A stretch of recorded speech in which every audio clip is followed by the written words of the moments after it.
Sa TV production.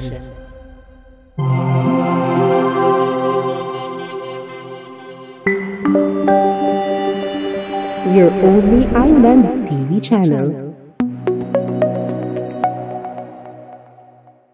Good afternoon once again, and welcome to today's Learning Forum on Nutrition Governance, Stories of Co-Creation for Strengthening Food and Nutrition Systems. So to our dear mayors, once again, buenas tardes. The project implementing an integrated provincial nutrition system, wherein the province is the integrator, the municipalities and cities are the implementer, and the barangays are the demand generators. As the implementer, municipalities are to ensure effective delivery of nutrition services.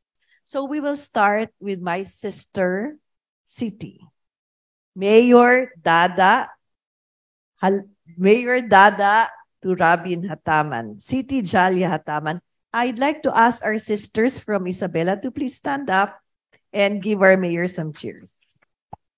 So Mayor Hataman, in your city, what were the major challenges that hindered effective nutrition service delivery? And as mayor, how did you address these challenges? Hello, ayan. Thank you so much, Mayor Beng. Assalamualaikum and assalamualaikum po everyone. I think I'd like to start the story of Isabela City with the candid admission that it really was a blind spot for me.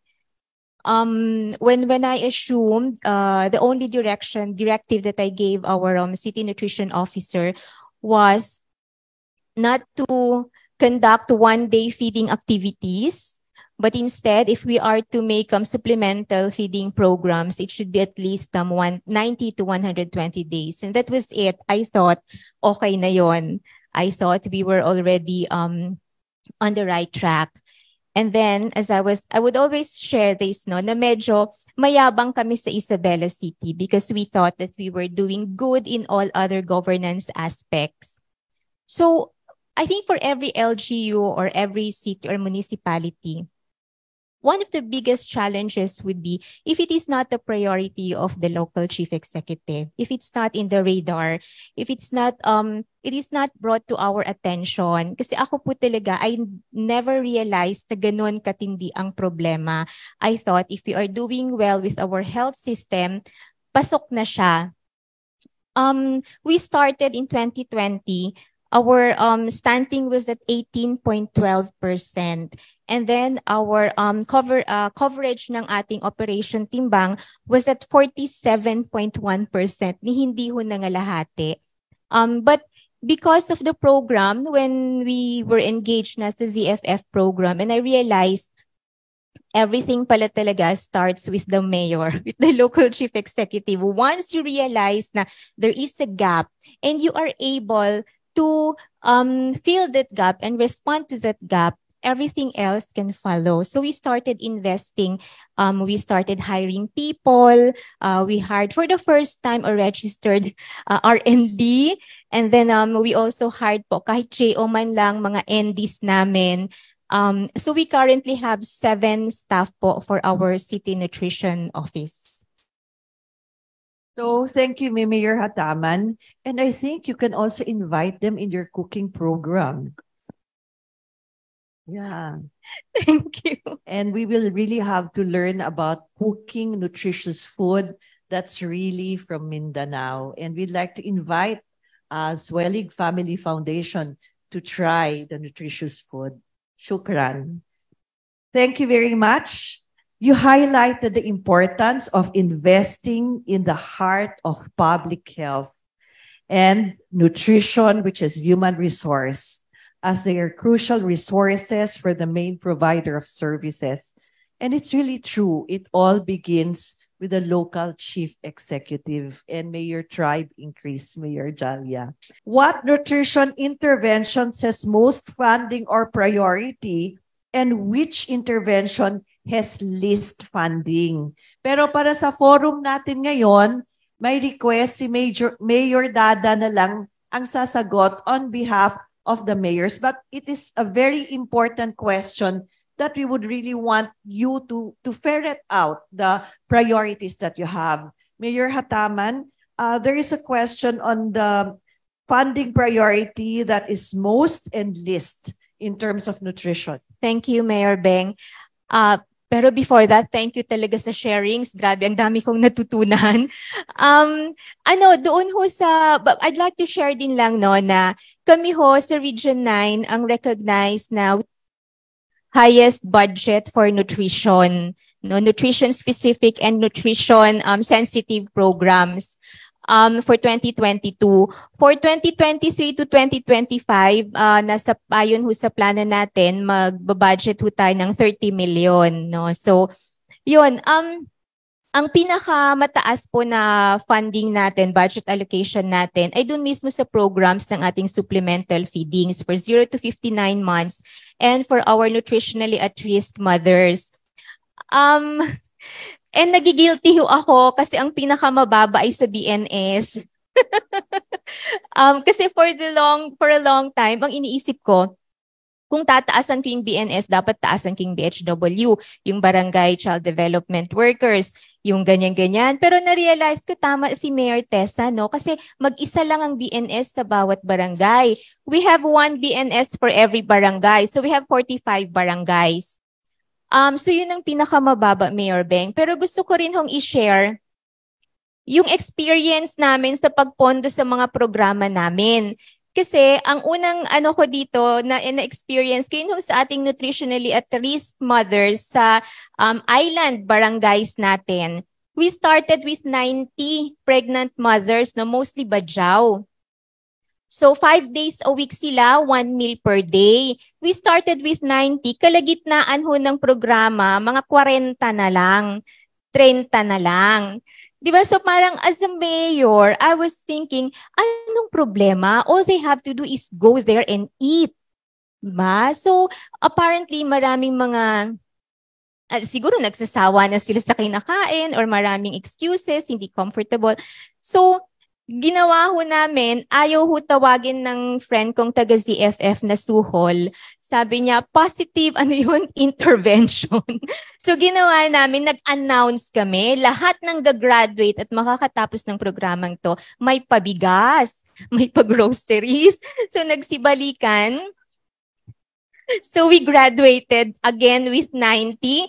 Ang iba ho sa kanila, nanganak na at wala hong, lahat ho sila, yung ideal na weight, no? Ang mga babies, yung newborn nila, normal na weight. And sa atin din hong nutrition school on air, ma'am, ng aming DXNO na NNC facility. Kami din ho ang Isabela City ang may pinakamataas na graduates sa buong Region 9. At ganun din ho, meron din ho kaming pa-award sa mga nakatapos ng programa. But I think overall, ako napakalaki ng learnings namin sa ZFF kasi kahit na halimbawa ako na nalagay na sa attention ko, na put forward na sa akin yung nutrition program at sabihin mong may political will ako to do it, ang pinakamalaking tulong sa akin yung roadmap. Yung may scorecard, yung alam, hindi ka na mag-iisip paano ko ba gagawin ito. Etong mga pula nyo, na ang dami-daming naming pula nung simula, no, talagang paano mo siya mapapag-green. So, yun lang ang susundin mo. Kaya ho nung bumabaho kami sa mga barangays, na mostly male ang mga barangays namin, talagang, kasi ang challenge is paano mo nga ipa-imbibe sa kanila na i-prioritize yung nutrition.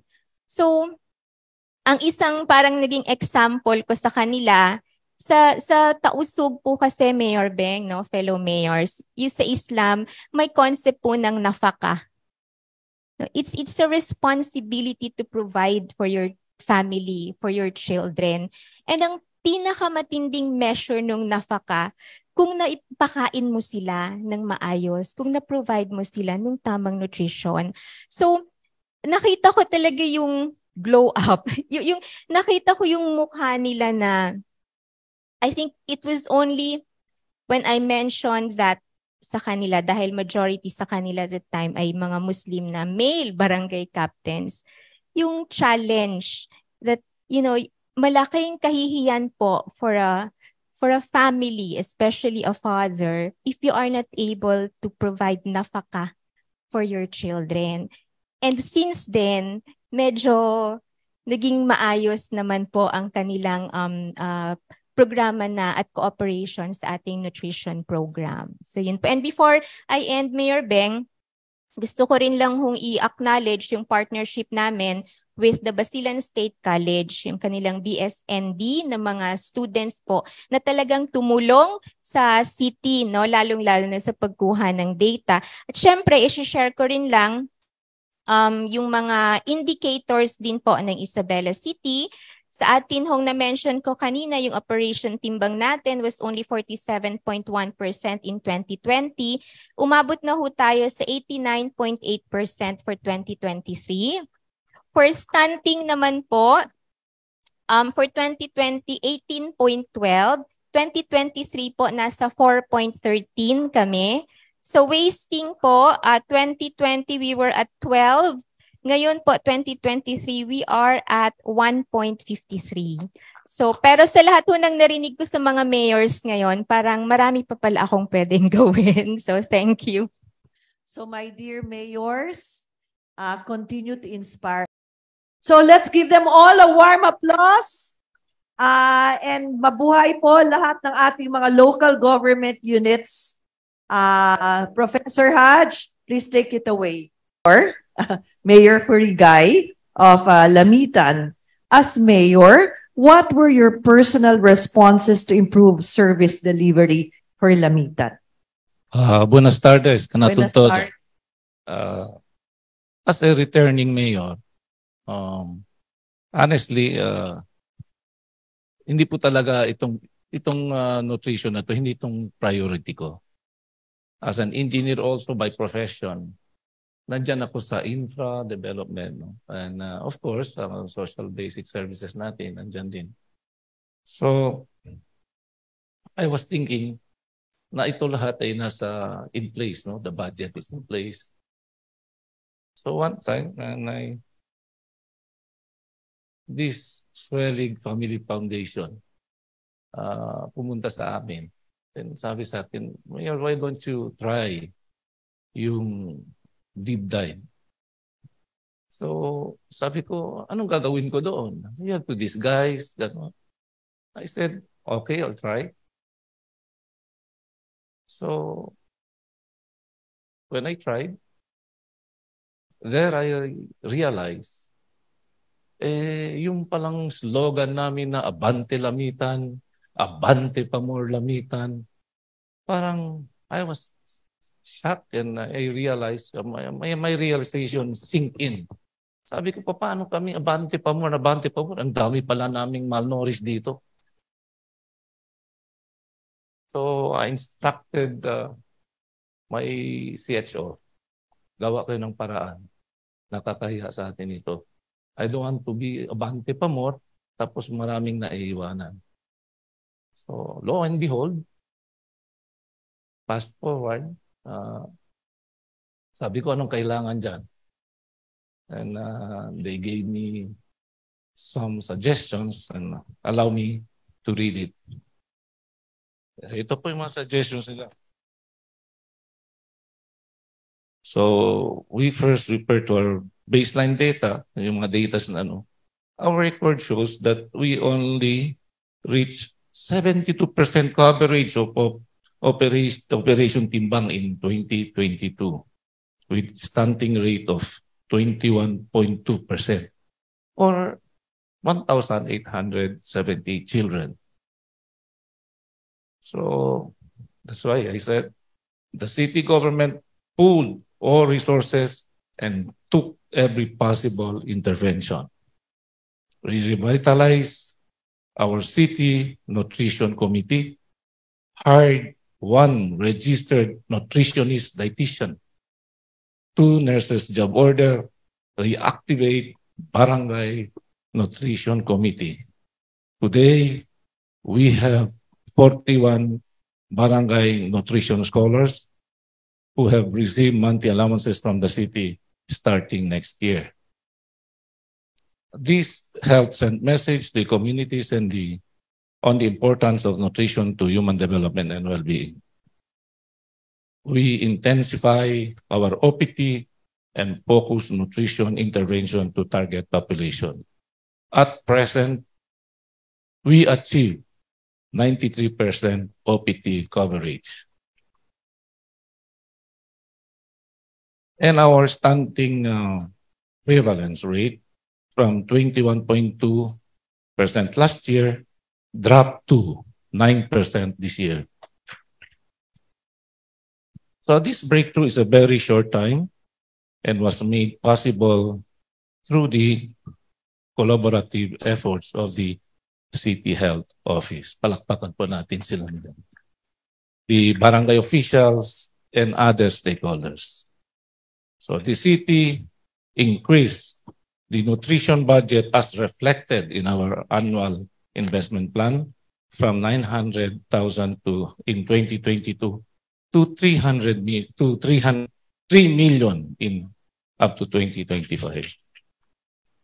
This will greatly sustain and even make even make better our programs and services on nutrition. Yan lang po. So, Abante Pamor Lamitan. Can you please stand up with Mayor Oring Purigay? Palakpakan natin ang Lamitan. And I'll also remember our dear friend, Mayor Rose. Actually, masarap yung palabok nyo sa Lamitan. Thank you, ha? Sana babalik ako, di ba, Gov Jim?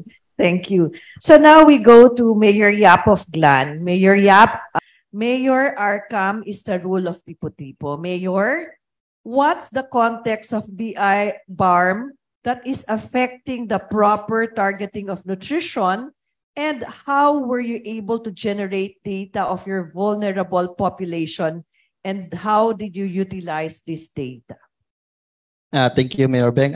Again, good afternoon po. In context of BARM, proper targeting of nutrition programs affected by various sectors. One is in our municipality, Tipo-Tipo used to be a conflict affected until 2016. 2016 where peace and order stabilizes with our all-out war against the Abu Sayyaf. So with that, the focus mainly of the LGUs in BARM is more on how to solve extremists, how to solve the redo. So with that, the other government services, napabayaan namin, especially yung health.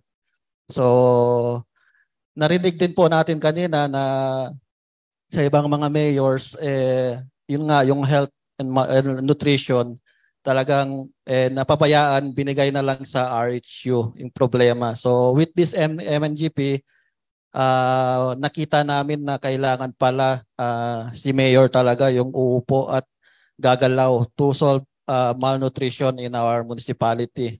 And second is the devolution of line agencies in BARM. In BARM, it is a special aspect because of all the 6 provinces of BARM, only Basilan is that devolved line agencies. So the BARM is not obligated to fund the programs and projects of Basilan, especially the health, agriculture, and social services. But then it has also pros and cons, like also the budget allocation and initiation of projects. Next is Mayor Beng, yung mga data gathering namin. We don't have that technology-based regarding sa F1KD especially. But then we managed to do our job. We create our own master listing of data. We use our barangay health workers every sitio. So around 2018, when we have the polio outbreak response. So starting with that, we come up with the data of 0 to 59 months. So continue po, nagamit na rin hanggang OPT.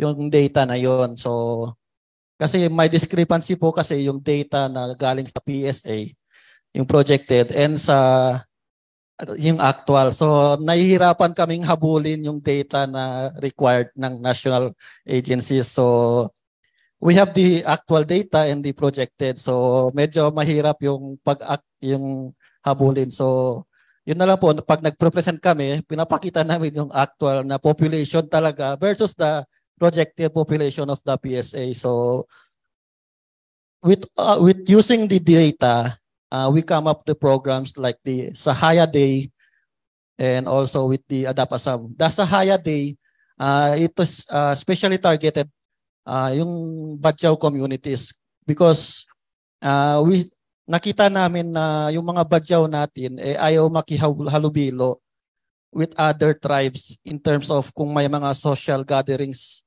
social caravans kami na ginagawa. So yung nagawa ng LGU Tipo-Tipo, nag-set kami ng day targeting Badjao communities. With that, nailabas nila yung yung mga gusto nila, yung mga gaps na kailangan naming bigyan para sa Badjao communities, gathering the data with that. So 3 years po before pandemic nag-start kami. So na-stop lang dahil sa pandemic yung Sahaya Day. Next is yung program namin, yung Adapasam. So Adapasam first nag-start as a personal program ni Doc Nurcan. But then dahil sa nakikita namin yung pangangailangan kasi dumarami yung mga bata na nakikita namin ng severely malnourished. So yung ginawa namin, we gather those children, in-enroll namin sila sa Adapasam program namin, weekly monitoring. So from severely malnourished, I think nasa 40 na po yung graduates ng mga successful yung mga severely malnourished na bata. So yun po, of course with our era, siguro kami yung pinakamababang era dito sa program na to. Yung budget ng Malungon for nutrition yearly era na po namin yun. So yun lang po yung for ano lang po. So of course nagpapasalamat kami sa outside donors kasi kung kami lang po from our budget talagang di po namin kaya, especially kami rin po yung pinupuntahan ng neighboring municipalities sa health services. So stretch out po talaga yung budget namin so regarding that. So talagang helpful yung data gathering to come up with programs to cater target populations, especially in malnutrition. So now, let us move on to Mayor Jul Adnan Hataman of Sumisip. Mayor, how did you use your data to inform the multi-sectoral actions and align the local government unit programs to become nutrition sensitive? Thank you po, Ma'am Beng. Assalamualaikum warahmatullahi ta'ala wabarakatuh. Magandang hapon po sa ating lahat. Nung nag-assume po tayo ng office, gumawa po kami ng flagship program which is the Sumisip Cares. Cares stands with Community Assistance Reform through Emerging Scenery. Composed po siya ng different stakeholders from government and NGO partners who are willing to step on sa grassroots level. Kasi ang Sumisip po is one of the largest area ng munisipyo. So yung mga barangay niya is malalayo po yung iba. So may mga constituents po tayo na nahihirapan to avail the program or to avail na kung ano man kunin nila sa government center. Like for example, may mga isang community na hirapan na pumunta ng munisipyo to get the birth certificate or marriage contract. So what we are doing is to bring the government closer sa kanila. So binaba po natin sa barangay level and to grassroots level yung gobyerno po at pinaramdam natin sa kanila. So by then pumasok po si GFF, si Ma'am Jen no, naalala ko, and in-explain po nila yung about nutrition. Nung pagkalam po namin about nutrition is like ang unang alam namin pagdinig namin is feeding program lang po. Yun yung reality niya. Even be myself po, yun yung pagkaalam ko. So sabi ko, Ma'am Jen, pwede ba to ipasok namin, integrate namin sa Submissive Care? Sabi niya, pwede po. Then by that time, nag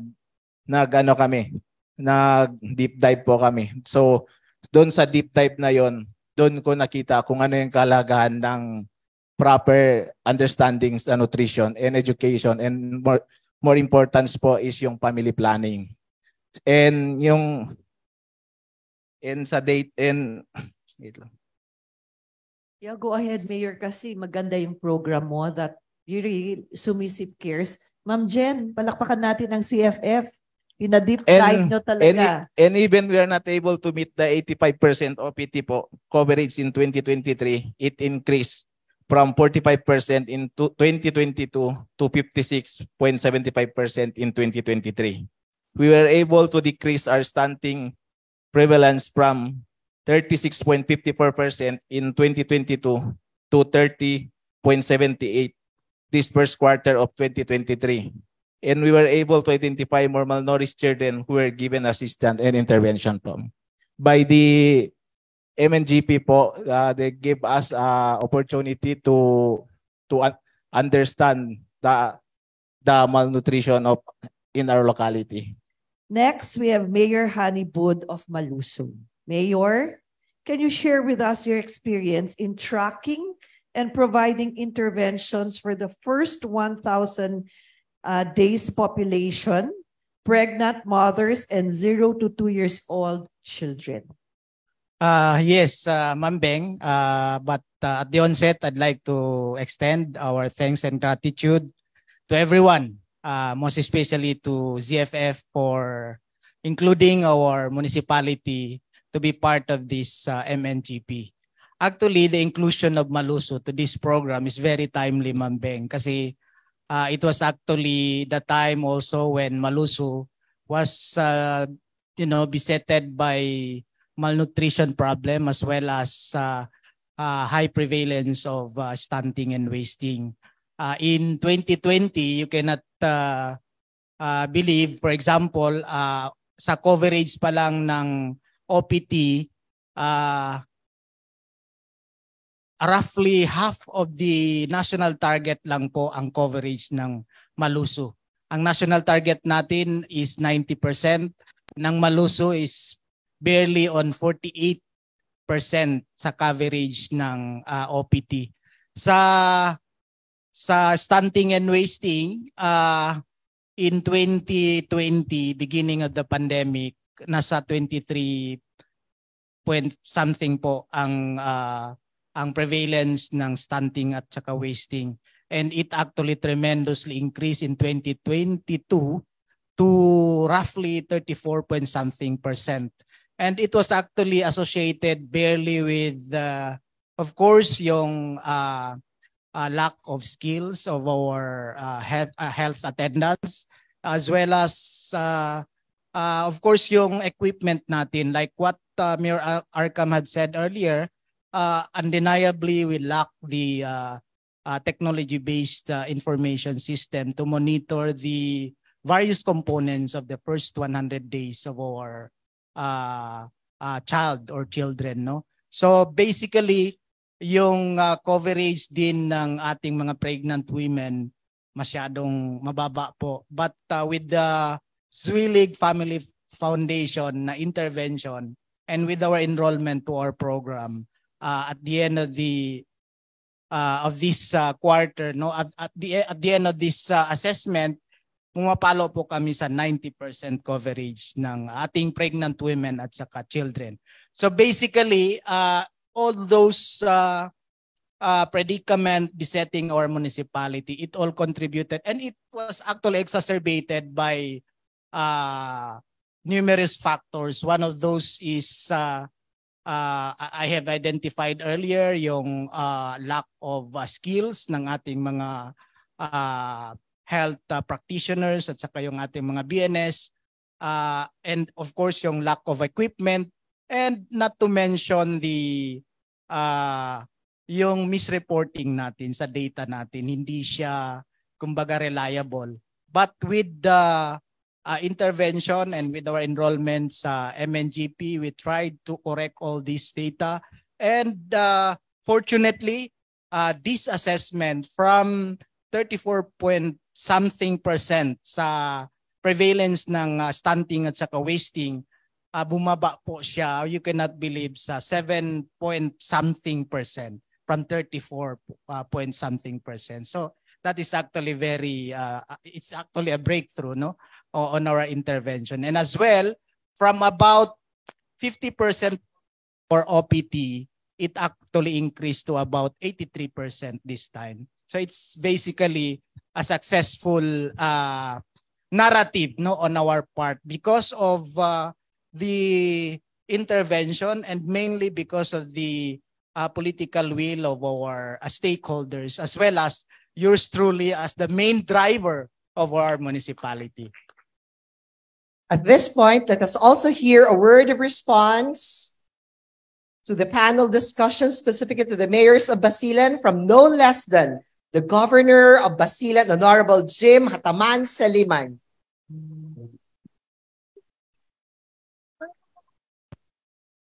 Hindi ko alam na, ikaw mag-supervise. Thank you. Thank you very much. Thank you sa lahat and thank you sa pag-invite din sa akin kahit na nag-resist ako. Pero si Ma'am Jenny, kino-urge ako para matito. But anyway, thank you very much sa ating lahat and congratulations po sa activity na ito. And aside from yung na-learn namin doon sa implementation sa Basilan, sa mga sharing na binigay nyo, it came to us na parang na-educate kami further. I just hope na mag-influence ito sa amin para magbibigay ng result para ayusin lalo yung intervention sa nutrition. And again, Assalamualaikum sa mga kapatid ko na Muslim. Sa inyong lahat, magandang hapon po. At honestly, hindi ko ina-expect na kailangan talaga magsalita. But anyway, sa mga mayors na nag-present kanina sa dalawang syudad ng Basilan, si Ma'am Dada, wala naman yung andito yung mga hipag ko. Siya po yung pinakamaganda sa mga hipag ko. Sa Ma'am Da, wala yung iba eh. Kaya of course, yung mayor ng Namitan City, may meeting yata sa labas. Si Mayor Rory Frigay, ang mayor ng Maluso, ang LMP president, si Mayor Hans Bud, ang aking pamangkin. Marami kami sa parang dayang hirang din. Sino ba yung Dr. At saka Pacquiao ng Sarangani. Yung aking pamangkin, ang mayor ng Sumisib, at ang mayor ng Tupo-Tipo, si Mayor Arcam Istaro. Congratulations sa inyong lahat. And thank you very much. Yung sa journey, alam ko gaano kabigat at ano yung mga hurdles na pinagdaanan natin at kung paano natin inadapt kahit na medyo alien sa atin yung program ng nutrition. Actually, malaking tulong talaga kung titingnan nyo yung sharing ng mga kasamahan ko doon sa deep dive. Dati kahit deep dive, maniwala kayo hindi ko naiintindihan niya. Dito na sa pag-enroll ko sa PLGP, kasama ko si Gob Solon noon. At ngayon yung sa nutrition program, nag-start po kami sa deep dive. At pumasok ako sa area ni Mayor Hans Bud. Hindi ako nakilala na ako yung governor ng Basilan. At doon ko nakita na gaano yung ka-complicated, ka-complex, at gaano minsan na nasasaktan tayo, lalong-lalo na kagaya namin na sa Chief Executive. Kahit pala ano yung ginagawa namin, marami mga lapses, marami mga areas na kinailangan pagtutukan. Isa sa realizations ko sa sa deep dive. At anyway, ang kwan ko po sa mga mayors ng Basilan, alam nyo yung journey namin, marami sa atin hindi naintindihan yung mga particularities, gaano ka-complex yung take-off ng development program, paano kami nag-engage. Sino sa inyo ang hindi masyadong aware sa situation ng Basilan? In fact, marami nagsasabi, pag sabihin pupunta ako ng Basilan, ang reaction agad, nakakatakot, di ba? Pero to be candid, nangyari talaga ito. In fact, ang activity nung kung ano yung meron sa amin at that time, lalo na yung extremists, umaabot, naalala niyo yung super ferry bombing. Naalala niyo yung Sipadan hostages. Naalala niyo Mambeng, Limaco. Alam mo yung stability ng Zamboanga City, hindi po nanggaling sa Zamboanga yan, kundi nanggaling sa Basilan. Partly. At minsan may sama ako ng loob kila Mambeng noon, kasi pinag-istriktuhan nila yung tao ng Basilan. Lahat pinapadaan sa pinapapila at sinasabi ko, hindi dadaan sa pier yung mga taga-Basilan at mga Abu Sayyaf ng Basilan, kundi malaki yung daungan nila. Biro yon pero totoo. Pero sa totoo lang, hindi naman natin masisi sila Mambeng. Sa intervention ng ZFF, sa totoo lang, substantially, aside from yung 5 na municipalities, ay yung 3 municipalities at saka 2 cities na nagkaroon ng realizations at nagkaroon ng impact. Sa totoo lang, hindi ko alam kung true sa ibang areas, pero alam ko dahil sa prevailing situation natin, minsan nagiging compliance yung nutrition month. Nagpaparate tayo, nagpapakain. Minsan ang investment, with all due respect sa mga kasamahan ko sa local executive, naging justification siya para mailagay yung budget. Ganon ka ineffective kami. Kasama ako. Lalong-lalo na ako dahil sa totoo lang, ako yung leader ng Basilan. But anyway, sa tagal po ng ginawa ng 5 mayors, substantially, alam mo, yung senior nila, hindi po ito drawing.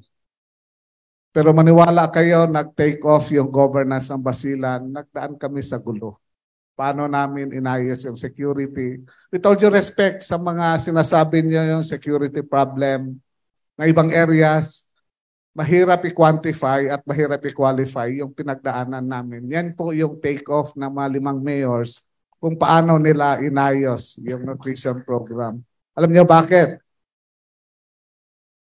Nag-start kami sa health program namin. May mga doktor na ayaw pumunta ng Basilan dahil kikidnapin. Hirap na hirap kami mag-hire ng doktor.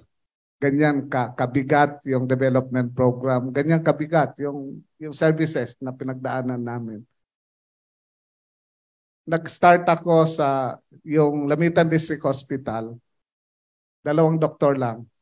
Kasi walang pupunta sa Basilan na doktor at that time dahil kinikidnap. Ngayon, Mambeng, kasamahan ko, yung Lamitan District Hospital na under sa province, zero balance billing na po yan. At from 2 doctors, more than 20 doctors na po yung sa Basilan. Pero at that time, yan yung hindi po yan dahil sa ito yung gusto ko lang i-share sa inyo gaano kabigat. Aside from hindi na pa-prioritize yung receptiveness, yung reaction at kung paano mag-comply yung tao, yung paano namin i-communicate sa crowd. Ito yung program, iba po yung dahil 41 years nag-away ang Basilan, 41 years na nahirapan kami paano ipaintindi yung programa ng gobyerno, from yung infrastructure to yung, alam mo yung infrastructure namin, maniwala kayo hindi. Nung regional governor si Mujib, congressman kami, congressman ako at that time at kasama ko si Mambeng, nung tinapos namin yung infrastructure ng Basilan, alam niyo saan namin kinuha ang sand namin, river sand, sa Cotabato City. Ang presyo sa Cotabato City, 300 lang. At sa Basilan po, 2,000. Pero hindi kami nagyayabang. With all due respect sa ibang provinces, mas maganda malayo yung daan namin sa mga iba.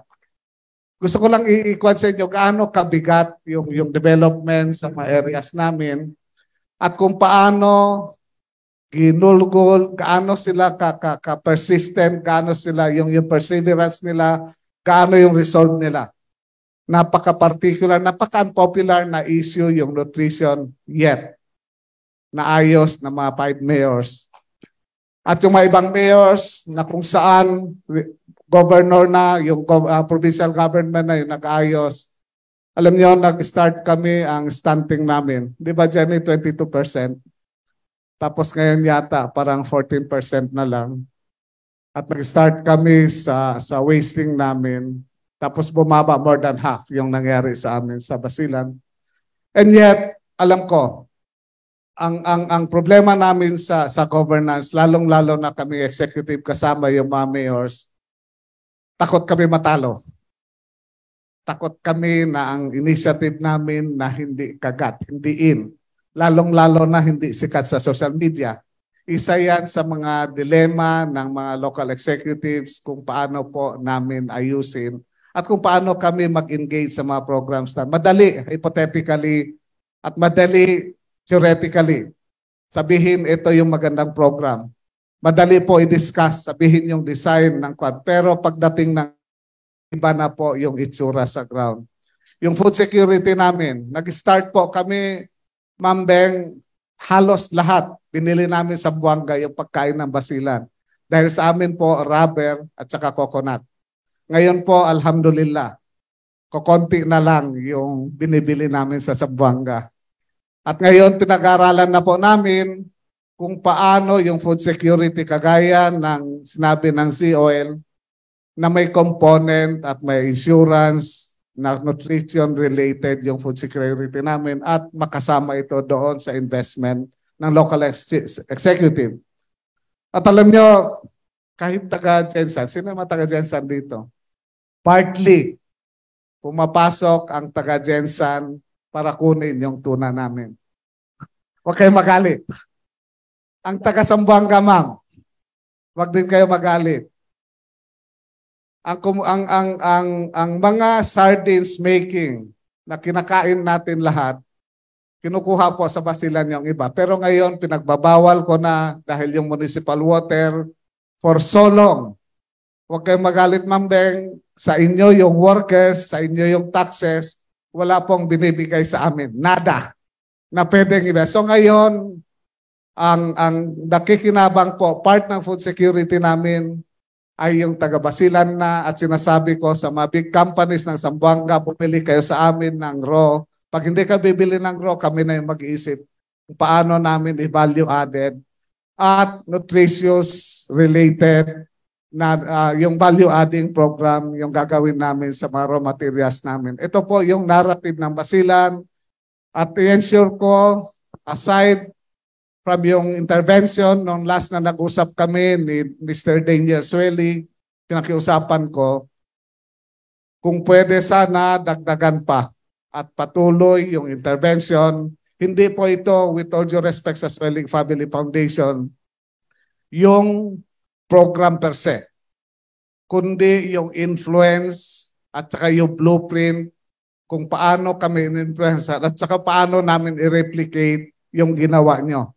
At marami pa tayong pwedeng engagement. At that time, pinakilala namin kay Mr. Swelly yung mga Abu Sayyaf surrenderies para makita niya seryoso yung local government ng Basilan, hindi lamang sa food security, hindi lamang kundi peace and security, pati yung economic empowerment based sa quality of life ng tao.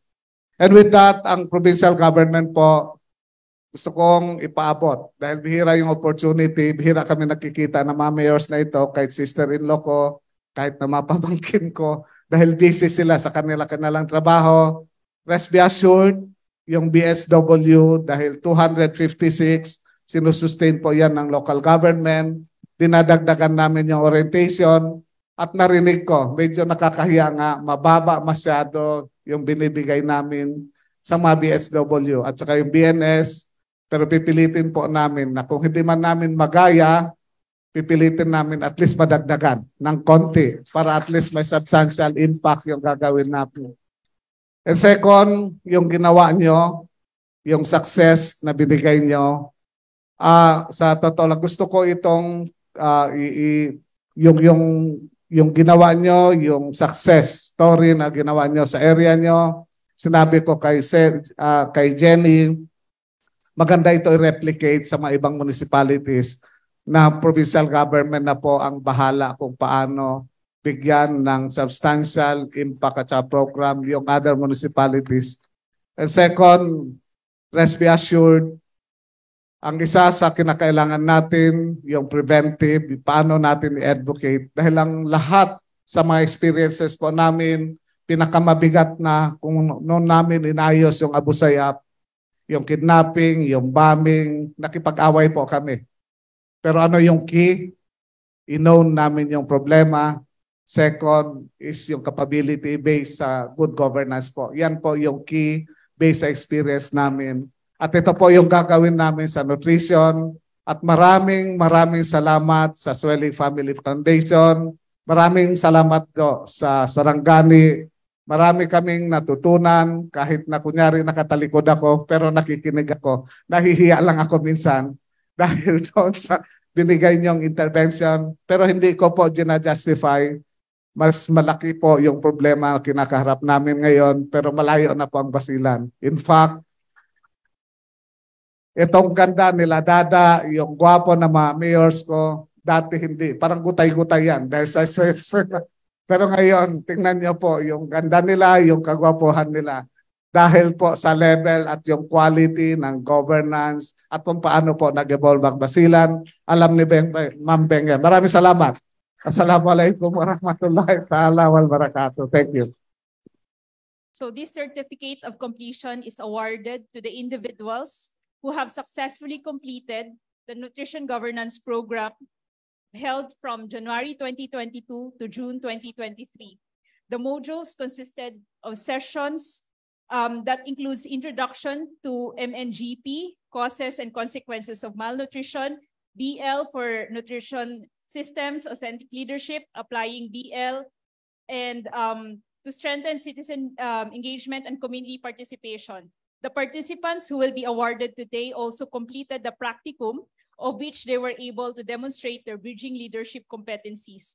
These certificates of completion are given this day of July 2023 at the Heritage Hotel, Manila, Pasay City, signed by Austere A. Panadero, President Zulig Family Foundation. At the same time, plaques of recognition are presented to the municipalities that completed the Nutrition Governance Program, and these are awarded for their commitment in strengthening nutrition systems through the projects supported by the Christian Gerhard Chebsen Foundation, strengthening integrated provincial leadership and governance for the first 1,000 days in selected provinces in the Philippines. This is awarded today, July 5, 2023, signed by President Zulig Family Foundation. From Isabela City, Basilan, you have Jonathan Edilion. You have Rojaima Abdurrahman. You have Jesseline Puno. Dr. Maureen Ismael. Jean Mariano. Maria Lea Esturco. And of course, the mayor of Isabela City, Mayor City, Zakia Hatamay.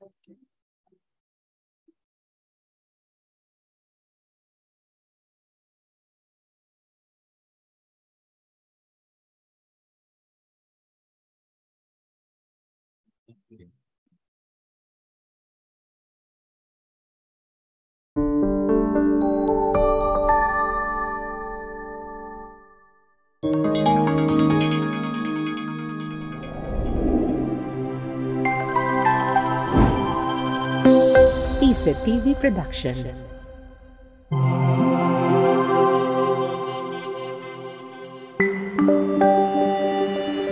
Your only island TV channel.